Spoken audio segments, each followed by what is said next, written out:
नमस्कार, बहुत स्वागत है आपका न्यूज़ 18 के डिजिटल प्लेटफॉर्म पर। मैं हूं प्रशांत कटारे और बात ईरान इजरायल अमेरिका युद्ध की। खाड़ी में तनाव एक बार फिर बढ़ता नजर आ रहा है। अब सवाल पीस टॉक पर भी है। साथ ही बताएंगे आपको क्वाड बैठक में अमेरिकी विदेश मंत्री मार्को रूबियो ने ईरान के साथ डील पर क्या कहा और पाकिस्तान ने ट्रंप का कौन सा प्रस्ताव खारिज कर दिया। पूरी डिटेल आज के इस वीडियो में।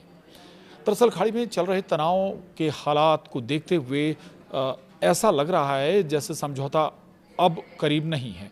डील की शर्तों को लेकर कतर में भी चर्चा हुई, लेकिन अब तक किसी एक नतीजे पर नहीं पहुंचा जा सका। इसी बीच ईरान ने अमेरिका के हमले पर कहा है कि उसने युद्ध विराम तोड़ा है, जबकि अमेरिका का आरोप है कि वो माइंस बिछाने जा रही नावों पर हमला कर रहा था। इधर पश्चिमी एशिया में जारी युद्ध थमता नजर नहीं दिख रहा है। अमेरिका और ईरान के बीच अब तक कोई औपचारिक युद्ध विराम समझौता नहीं हो पाया है और हालात फिर से बिगड़ते नजर आ रहे हैं। पिछले 48 घंटों में तनाव तब और बढ़ गया जब ईरान ने अमेरिका पर युद्ध विराम तोड़ने का आरोप लगाया। ईरान का कहना है कि अमेरिका ने दक्षिणी प्रांत होर्मुजगन में सैन्य कार्रवाई कर संघर्ष विराम का उल्लंघन किया है। दरअसल अमेरिकी सेना की सेंट्रल कमांड सेंटकॉम ने सोमवार को दावा किया था कि उसने दक्षिणी ईरान में मिसाइल ठिकानों और कुछ नौकाओं पर हमला किया। अमेरिका के मुताबिक ये नौकाएं खाड़ी क्षेत्र में समुद्री बारूदी सुरंगें बिछाने की कोशिश कर रही थीं। इसके जवाब में ईरान की रेवोल्यूशनरी गार्ड ने दावा किया कि उसने अमेरिकी विमानों को निशाना बनाया जो कथित तौर पर ईरानी हवाई सीमा में घुसने की कोशिश कर रहे थे। ईरान के विदेश मंत्रालय ने बयान जारी कर कहा है कि अमेरिकी सेना लगातार गैरकानूनी और उकसावे वाली कार्रवाई कर रही है और पिछले 48 घंटों में उसने युद्ध विराम का खुला उल्लंघन किया है।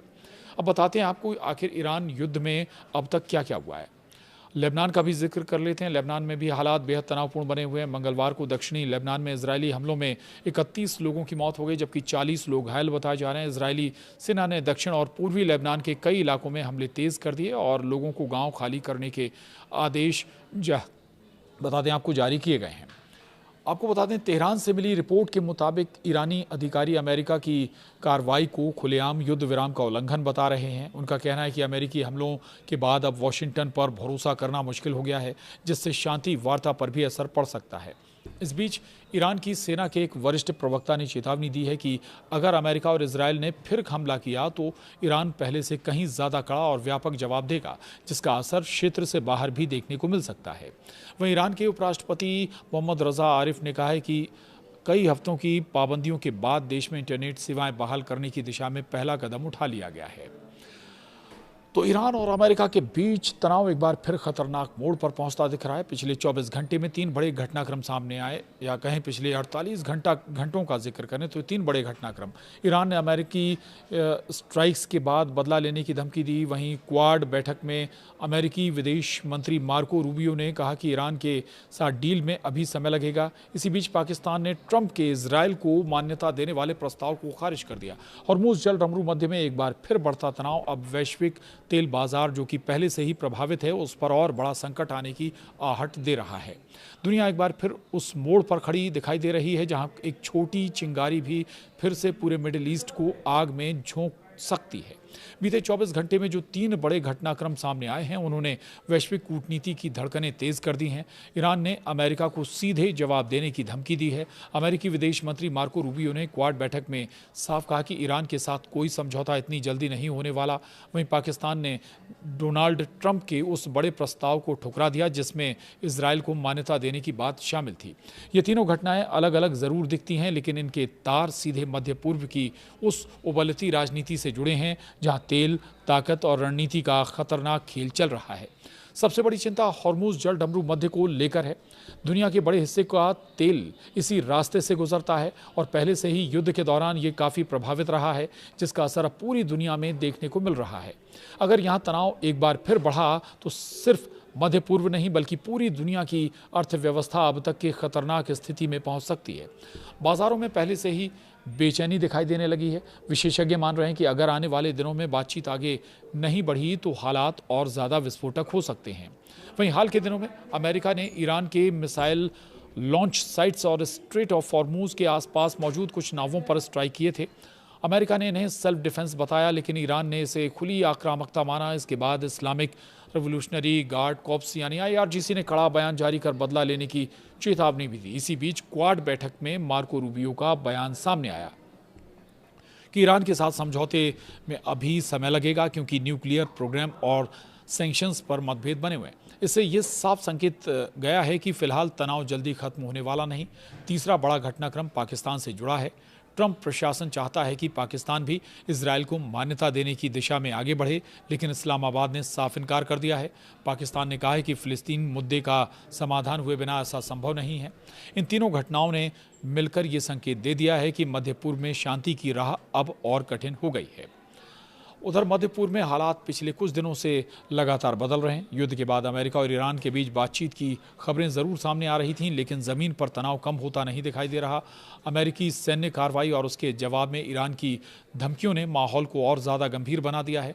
तेल बाजारों में उतार चढ़ाव बढ़ गया है और वैश्विक निवेशक भी सतर्क नजर आ रहे हैं। हॉर्मुज़ जल डमरू मध्य में किसी भी तरह की अस्थिरता दुनिया के लिए बड़ा खतरा मानी जाती है, क्योंकि यही दुनिया के सबसे बड़े तेल रूट्स में से एक है। वहीं विशेषज्ञों का कहना है कि इस पूरे संकट में सिर्फ सैन्य टकराव ही मुद्दा नहीं है, बल्कि कूटनीतिक संतुलन भी दांव पर लगा हुआ है। चीन, रूस, अमेरिका और खाड़ी देशों के हित इस इलाके से जुड़े हुए हैं। ऐसे में अगर हालात बिगड़ते हैं तो इसका असर एशिया से लेकर यूरोप तक दिखाई दे सकता है। यही वजह है कि क्वाड बैठक में भी ऊर्जा सुरक्षा और हॉर्मुज़ को खुला रखने का मुद्दा अहम बन गया है। इधर अमेरिका ने हाल में ईरान के कुछ मिसाइल लॉन्च साइट्स और हॉर्मुज़ के आसपास मौजूद नावों पर हमला किया। यूएस सेंट्रल कमांड यानी सेटकॉम ने कहा कि ये कार्रवाई सेल्फ डिफेंस में की गई थी। अमेरिकी अधिकारियों का दावा है कि ईरानी बल अंतर्राष्ट्रीय शिपिंग रूट्स के लिए खतरा पैदा कर रहे थे और माइंस बिछाने जैसी गतिविधियों में शामिल थे। इन हमलों में कई IRGC नावों और मिसाइल साइट्स को नुकसान पहुंचाने का दावा भी किया गया। इसके जवाब में ईरान ने बेहद आक्रामक रुख अपनाया। IRGC ने चेतावनी दी कि अमेरिकी कार्रवाई का मुंहतोड़ जवाब दिया जाएगा। ईरान ने कहा कि हॉर्मुज़ जल डमरू मध्य पर उसका पूरा नियंत्रण है और बिना अनुमति कोई जहाज नहीं गुजर सकता।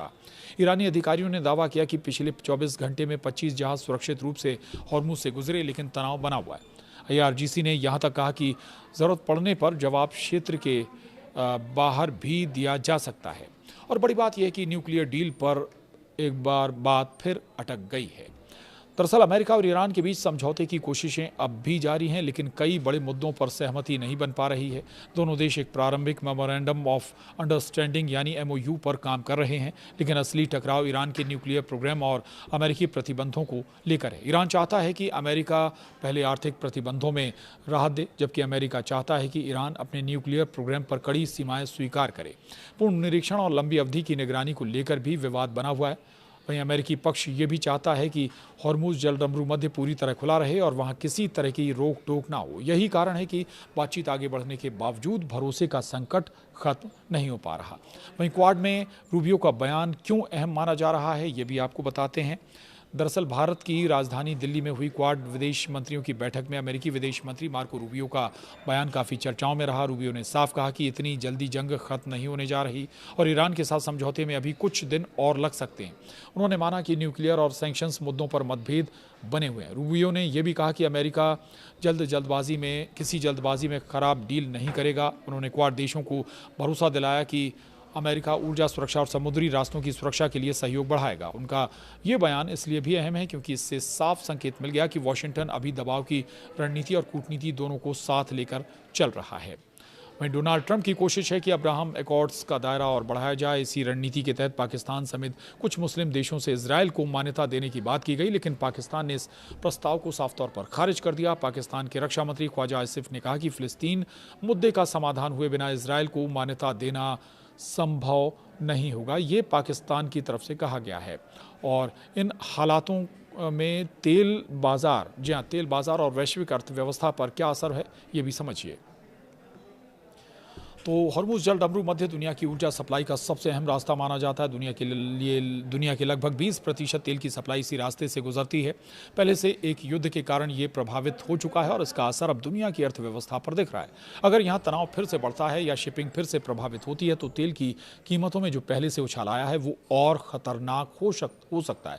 विशेषज्ञ मान रहे हैं कि फिलहाल बाजार स्थिति पर नज़र रखे हुए हैं, लेकिन अगर ईरान और अमेरिका के बीच कोई सीधा सैन्य टकराव फिर से हुआ तो वैश्विक सप्लाई चेन एक बार फिर प्रभावित हो सकती है और इसका फिर से विश्व पर बड़ा असर हो सकता है। भारत जैसे देशों पर भी बहुत बड़ा असर हो सकता है, जो बड़े तेल आयातक देश है।